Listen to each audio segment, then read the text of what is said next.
प्रिय बच्चों, good morning. आज आप सभी लोगों को समाजशास्त्र में भाग प्रथम का लेसन 3 पढ़ाना है। इस लेसन का नाम है सामाजिक संस्थानों को समझना। सामाजिक संस्थानों में सार्वजनिक संस्थान भी आते हैं, निजी संस्थान भी आते हैं। तो संस्थानों में विवाह, नातेदारी, परिवार के स्वरूपों, विवाह संस्था, राजनीतिक संस्थाएं, शिक्षा संस्थान, इस तरह के महत्वपूर्ण संस्थान हैं। इन संस्थानों पर आपको अध्ययन करना है, जिसमें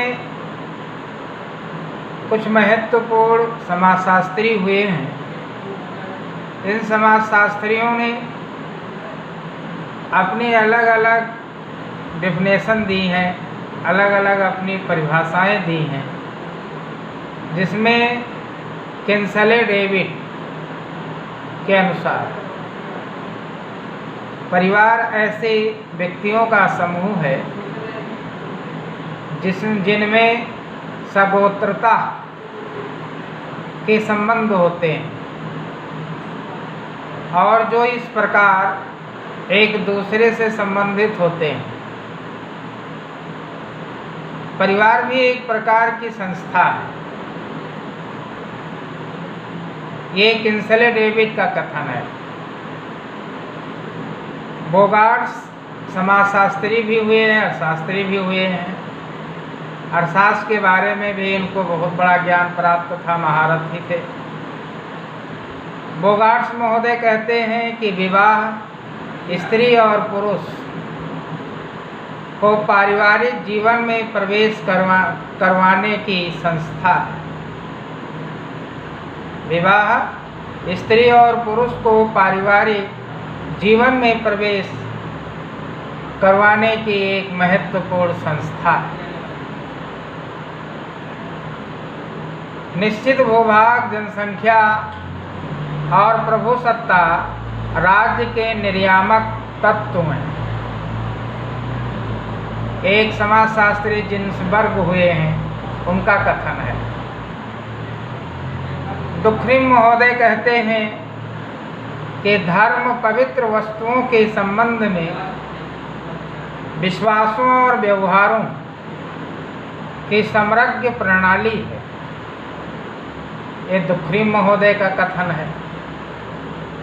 इस तरह से अनेक समाजशास्त्री हुए हैं। उन समाजशास्त्रियों ने सामाजिक संस्थाओं को समझने के लिए अपनी अपनी परिभाषाएं प्रस्तुत की हैं और सभी समाजशास्त्रियों की परिभाषाएं आज वर्तमान में देखें तो बिल्कुल सत्य प्रतीत हो रही हैं। इस लेसन में विवाह और नातेदारी, परिवार के स्वरूपों में परिवर्तन, विवाह संस्था के कार्य और आर्थिक जीवन, राजनीति, राज्य की संकल्पना, धर्म और शिक्षा, इन बिंदुओं को आप सभी लोगों को अध्ययन करना है। जिसमें सबसे पहले आप देखेंगे महत्वपूर्ण बिंदुओं में संस्था। संस्था किसे कहते हैं? कम से कम कानून या प्रथा द्वारा नियमों के अनुसार कार्य करने वाला समूह संस्था कहलाता है। कम से कम कानून या प्रथा द्वारा नियमों के अनुसार कार्य करने वाला समूह संस्था कहलाता है। प्रकार्यवादी सामाजिक घटनाओं को कार्यों के रूप में समझने वाले विद्वान को प्रकार्यवादी कहते हैं। नैसर्गिक, प्राकृतिक, स्वतः निर्मित नैसर्गिक कहलाता है। मात्र स्थानिक, माता की सत्ता, जैसे हमारा भारतवर्ष पितृसत्तात्मक राष्ट्र है, इसी तरह अमेरिका, इंग्लैंड, फ्रांस, नॉर्वे, वहाँ पर मात्र सत्तात्मक परिवार हैं, मात्र सत्तात्मक परिवार निवास करते हैं।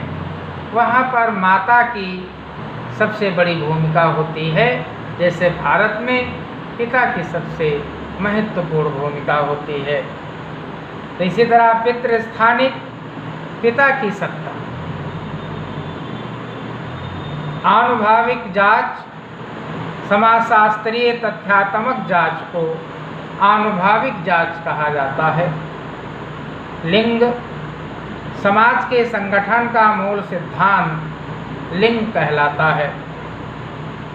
नातेदारी, रिश्तों की व्यवस्था नातेदारी कहलाती है। अभिकथन, वक्तव्य या उक्ति अभिकथन कहलाता है। भ्रूण हत्या, गर्भस्थ जीन की हत्या करना भ्रूण हत्या कहलाती है। लिंगानुपात, स्त्री और पुरुष को लिंगानुपात कहते हैं। 1000 पुरुषों के पीछे महिलाओं की संख्या, 1000 पुरुषों के पीछे महिलाओं की संख्या को लिंगानुपात कहा जाता है। अंतर्विवाह, जाति, वर्ग या जनजातीय समूह में होने वाला विवाह अंतर्विवाह कहलाता है। बहिर्विवाह, संबंधित समूहों से बाहर होने वाला विवाह बहिर्विवाह कहलाता है। पुनर्विवाह, पति या पत्नी की मृत्यु के बाद होने वाला विवाह पुनर्विवाह कहलाता है। हस्त कौशल, हाथों से कलाकृतियाँ बनाने की कला को हस्त कौशल कहा जाता है। औद्योगिक प्रक्रियाएं, उद्योगों से जुड़ी कार्य प्रणाली औद्योगिक प्रक्रियाएं कहलाती हैं। विकेंद्रीकरण, बिखराव विकेंद्रीकरण कहलाता है। इस तरह से सामाजिक संस्थानों को समझने के लिए महत्वपूर्ण जो है स्मरणीय तथ्यों पर हमने आपको प्रकाश डाला है। इन महत्वपूर्ण स्मरणीय तथ्यों को आपको अपने मस्तिष्क में ध्यानपूर्वक बैठाना है। अब आपको सामाजिक संस्थाओं को समझने के लिए विषय वस्तु पर वादन करते हैं, जिससे आप ध्यानपूर्वक सुनेंगे, स्मरण करेंगे।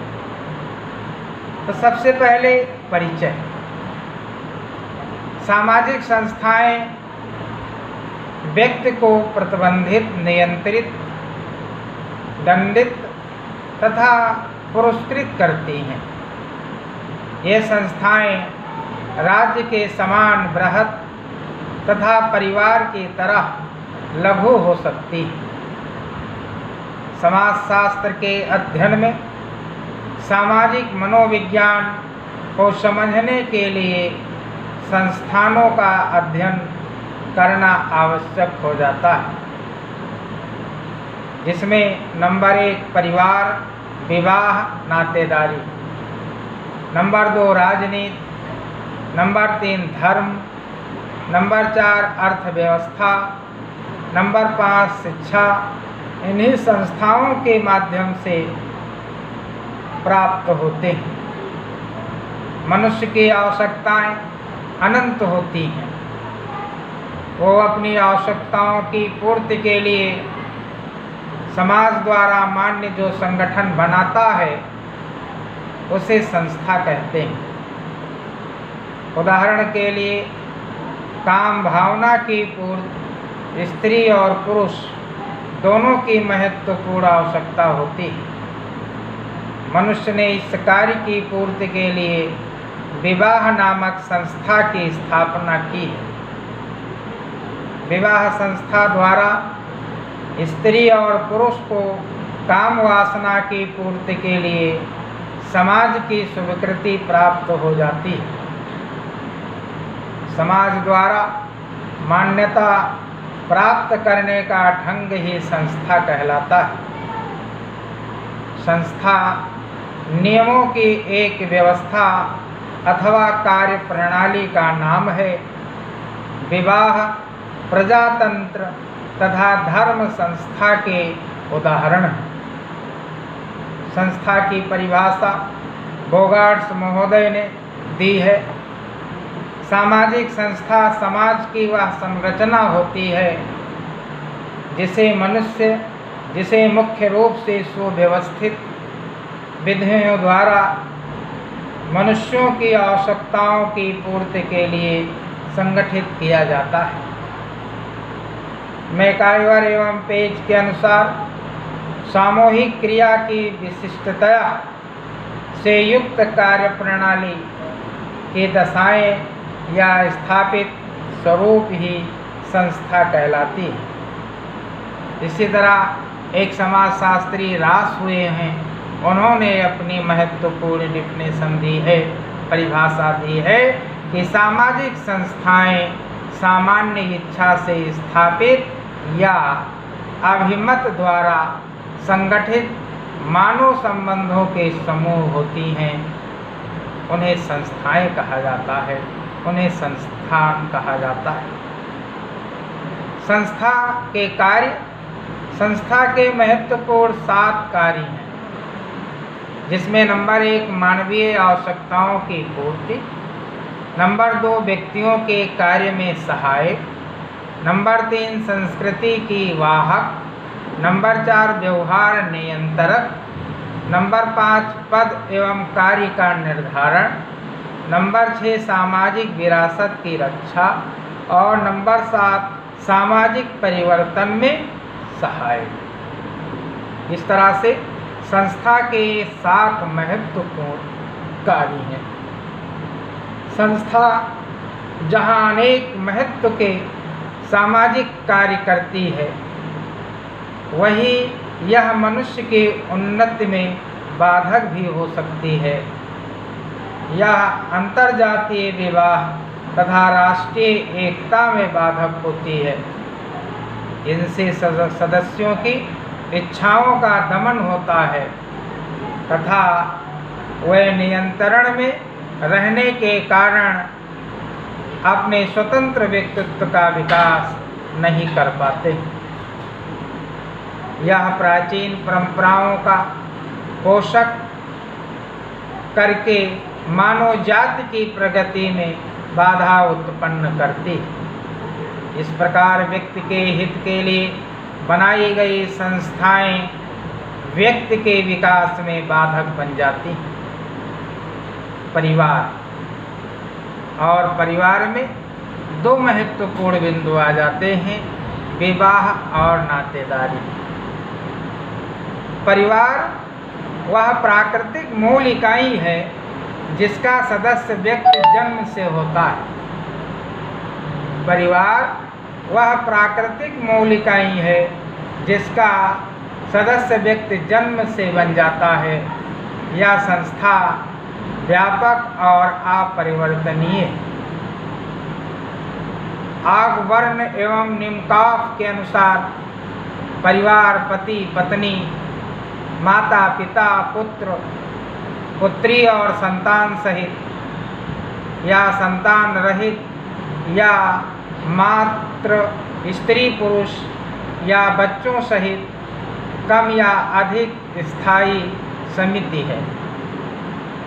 परिवार अन्य सामाजिक संस्थाओं की अपेक्षा अधिक महत्वपूर्ण है। परिवार बच्चों में पालन पोषण से लेकर उन्हें शिक्षित कर उनके सामाजिकरण में महत्वपूर्ण भूमिका निभाता है।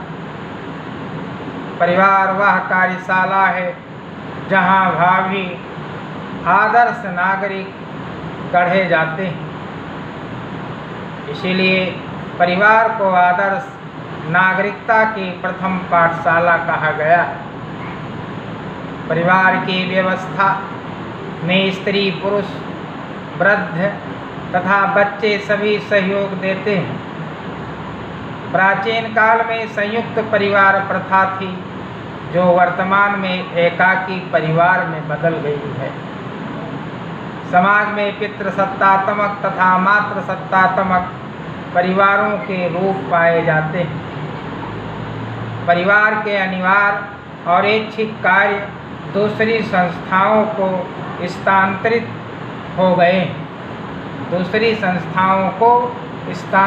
हो गए हैं। और इसी तरह परिवार के अंतर्गत परिवार एवं अन्य सामाजिक क्षेत्रों और पारिवारिक परिवर्तन में संबंध का आपको अध्ययन करना है। परिवार और घर के संरचना और मानव से सामाजिक संस्थाओं से जुड़े हुए हैं। 1990 ईस्वी में जब जर्मनी का एकीकरण हुआ, तब वहाँ विवाह प्रणाली में तेजी से गिरावट आ गई।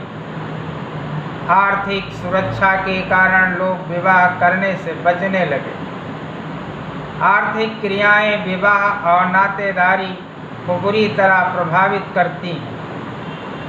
सामाजिक संस्थाओं में होने वाले परिवर्तनों की दिशा और गति एक समान नहीं होती। परिवर्तन का चक्र सदैव और सभी और साथ साथ चलता रहता है। परिवार में पुत्र और पुत्री में भेदभाव करना लिंग भेद कहलाता है। भारत में लड़कियों की मृत्यु दर लड़कों की अपेक्षाकृत अधिक है। नेक्स्ट पॉइंट, इसे में आप देखेंगे विवाह। तो सबसे पहले विवाह का अर्थ या विवाह किसे कहते हैं। विवाह नामक संस्था का अस्तित्व सभी समाजों में पाया जाता है। कोई भी समाज हो, चाहे मुस्लिम समाज हो, चाहे ईसाई समाज हो, चाहे बौद्ध समाज हो, चाहे सनातन धर्मावलंबी समाज हो, विश्व में जितने भी समाज हैं, सभी समाजों में विवाह नामक संस्था का अस्तित्व पाया जाता है। विवाह स्त्री और पुरुष के यौन संबंधों को स्वीकृति देने वाली संस्था है। विवाह दो आत्माओं का जन्म का अटूट बंधन है। इसका उद्देश्य धर्माचरण करते हुए संतान की उत्पत्ति करना है।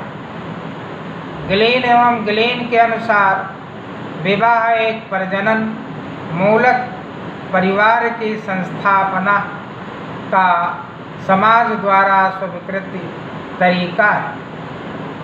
विवाह एक सामाजिक संस्था है जो विषम लिंगी व्यक्तियों को यौन संबंध स्थापित करने के अधिकार प्रदान करता है। विवाह के उद्देश्य। विवाह के 4 महत्वपूर्ण उद्देश्य हैं। नंबर 1, विवाह का उद्देश्य धार्मिक कृत्यों द्वारा संस्कारों की पूर्ति करना है। पति पत्नी मिलकर धार्मिक अनुष्ठानों को पूरा करते हैं। नंबर 2, विवाह का दूसरा प्रमुख उद्देश्य वैध संतानों की उत्पत्ति करना है, जिससे समाज की निरंतरता बनी रहती है। नंबर 3, विवाह का तीसरा उद्देश्य काम वासनाओं को तृप्त करना है। स्त्री पुरुष मिलकर रति द्वारा यौन संतुष्टि करते हैं। नंबर 4, विवाह का चौथा उद्देश्य सामाजिक कर्तव्यों का पालन करना है। इस तरह विवाह के 4 महत्वपूर्ण उद्देश्य हैं। अब आपको देखना है विवाह के रूप। हमारे भारतवर्ष में विवाह 8 प्रकार के होते हैं। हिंदू समाज में विवाह एक महत्वपूर्ण संस्था है।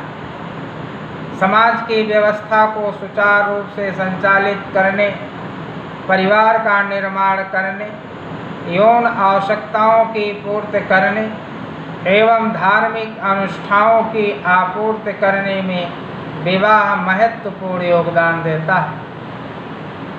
हिंदू विवाह धर्म, अर्थ, काम व मोक्ष चारों पुरुषार्थों की पूर्ति में सहायक है। मनुस्मृति में हिंदू विवाह के 8 रूपों का वर्णन किया गया है।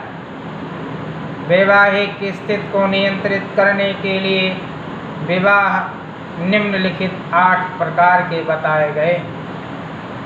नंबर 1, ब्रह्म विवाह।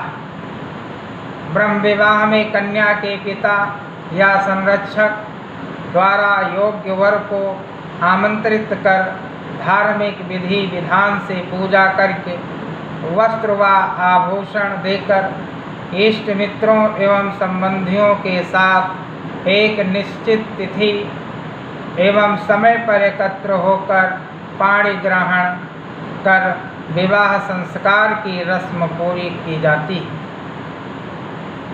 इस विवाह में वर पक्ष को कन्या पक्ष के घर आना पड़ता है तथा इसे हिंदू विवाहों में श्रेष्ठ माना जाता है।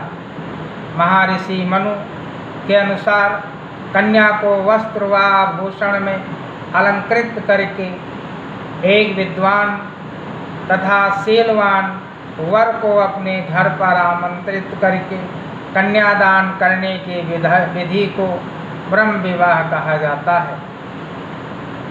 दैव विवाह। देव विवाह में कन्या के माता पिता यज्ञ का आयोजन करके यज्ञ संपन्न कराने वाले पुरोहित को अलंकार से सुशोभित कन्या का दान किया जाता है। मनु के शब्दों में सदकर्म में लगे पुरोहित को जब वस्त्र एवं आभूषणों से सुसज्जित कन्या दी जाती है तो इसे देव विवाह कहा जाता है। प्राचीन काल में यज्ञों व धार्मिक कार्यों का विशेष महत्व था। यज्ञों का प्रचलन समाप्त हो जाने से देव विवाह का प्रचलन भी समाप्त हो गया है। आर्ष विवाह। आर्ष विवाह का संबंध ऋषि से है। आर्ष विवाह का संबंध ऋषि से है। वैदिक काल में विवाह का इच्छुक ऋषि जब गाय व बैल का एक जोड़ा कन्या के पिता को भेंट करता तथा तो यह समझा जाता था कि वह उसकी कन्या से विवाह करने के लिए सहमत है। गाय व बैल भेंट करने का आशय पशुधन को महत्वता को प्रकट करने के लिए होता था। कन्या का मूल्य या क्रय विक्रय के लिए नहीं होता था। बैल को धर्म व गाय को पृथ्वी का प्रतीक मानकर विवाह का साक्षी स्वीकार किया जाता था। महर्षि मनु का कथन है कि गाय और बैल का एक जोड़ा वर के द्वारा धर्म कार्य हेतु कन्या को देकर विधवत कन्यादान करना आर्ष विवाह कहा जाता है। नंबर 4, प्रजापत्य विवाह।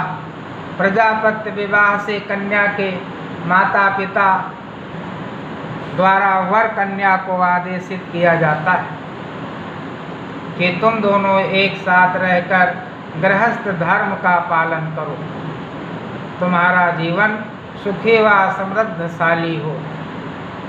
इस आदेश के साथ धार्मिक विधि विधान से वर की पूजा कर कन्या का दान करना प्रजापत्य विवाह कहा जाता है। ब्रह्म विवाह एवं प्रजापत्य विवाह को एक समान रूप में माना गया है। प्रजापत्य विवाह से उत्पन्न संतान अपने वंश की 12 पीढ़ियों को पवित्र करने वाली होती है। इस विवाह में कन्या को वस्त्र व आभूषण देना आवश्यक नहीं है। गांधर्व विवाह, जिसे प्रेम विवाह कहा जाता है, लव मैरिज कहा जाता है आज वर्तमान में। गांधर्व विवाह में वर व कन्या स्वेच्छा से माता पिता की अनुमति के बिना परस्पर प्रेम संबंधों के वशीभूत होकर विवाह के बंधन में बंध जाते हैं। वर्तमान समय में प्रचलित प्रेम विवाह इसी तरह के विवाह का एक रूप है। प्राचीन काल में इस प्रकार के विवाह गांधर्व जात में प्रचलित थे, इसलिए इन्हें गांधर्व विवाह कहा जाता था। इस विवाह को अब आदर्श विवाह भी कहा जाता है। पारस्परिक स्नेह के द्वारा होने वाला विवाह गांधर्व विवाह कहलाता है। इस विवाह में शारीरिक संबंध विवाह से पूर्व भी संभव हो सकते हैं। शकुंतला और दुष्यंत तथा दशरथ और कौशल्या का विवाह गांधर्व विवाह के ही उदाहरण हैं। प्रिय बच्चों, शेष जो 3 विवाह बचे हैं, इन विवाहों के बारे में आप सभी लोगों को कल बताएंगे और आप सभी लोग जो हमने आज वादन किए हैं इस लेसन के बारे में आप सभी लोगों को बताए हैं, इसे आप ध्यानपूर्वक सुनेंगे, स्मरण करेंगे, अध्ययन करेंगे। Good morning.